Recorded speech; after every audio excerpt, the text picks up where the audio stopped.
Hey guys, I'm going to record this video so that you have a really good understanding of what the engineering design process is and so that you are able to record evidence from the video that I've assigned this week. The video that I assigned this week is called Cleaning Poop from Drinking Water. And yes, it's just as gross as it sounds. You're watching a video in which Bangladesh, a lot of people were dying and getting sick because the water they were drinking wasn't clean.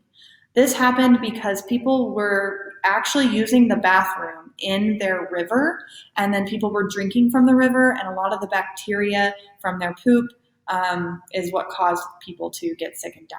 So a group of engineers went in and decided to come up with a solution in order to get Bangladesh clean drinking water.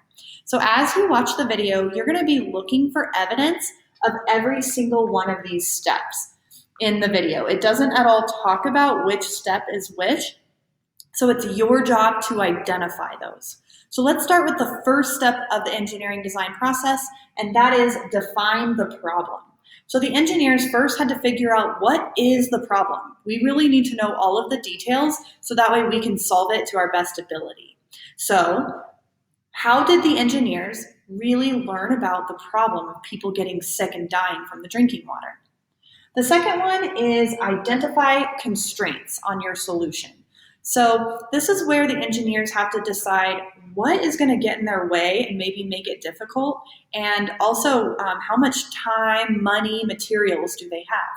So at what point in the video do the engineers decide how much time they have to work on the project, or also deciding where can they put their solution, how they might need to learn about the area of Bangladesh in order to figure out, once they do come up with something to clean the drinking water, where are those locations going to be so that people can access it.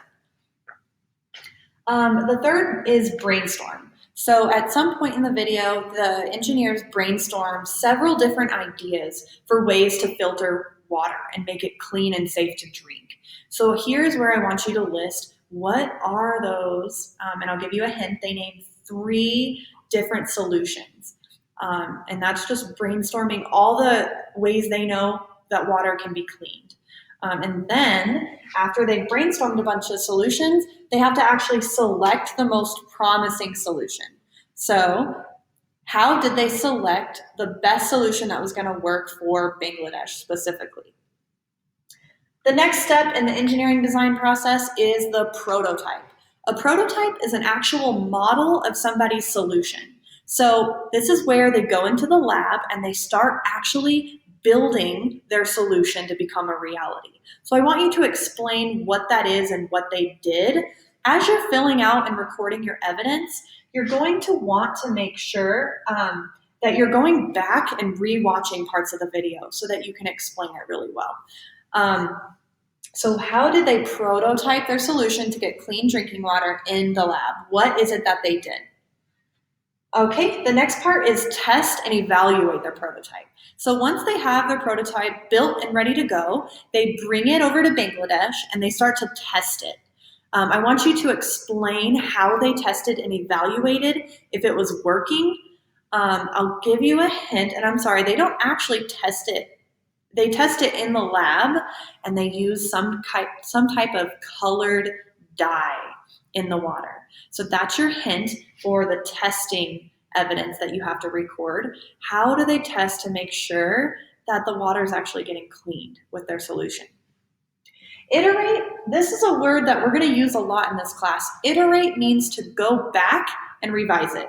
Oftentimes, engineers and scientists don't always get it right on the first try. They have to go back and improve it again and again, and it's a cycle where they're constantly going back, testing it, making it better, testing it, making it better until they feel like their solution is working. So, how do they go back and improve their prototype? All right, the last step in the engineering design process is to communicate their solution.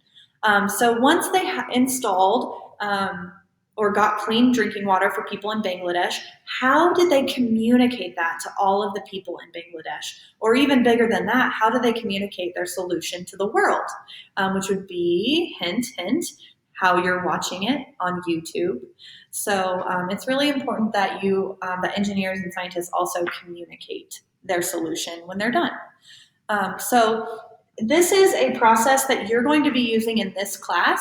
You have several design challenges that I have planned for you in this online class. And so you're going to be learning about specific problems, thinking about what type of materials and how much time you have to complete it. Then you're going to be brainstorming ideas. I'll give you an example. One is talking about rising sea levels, and you have to design a house that's going to float on water. So you've got to brainstorm a bunch of solutions, pick the one that's going to work best, then you're going to prototype your solution and share it with me when you're done. You have to test it to make sure it's working. Now, this phase may not happen because it's not required that you build an actual physical model.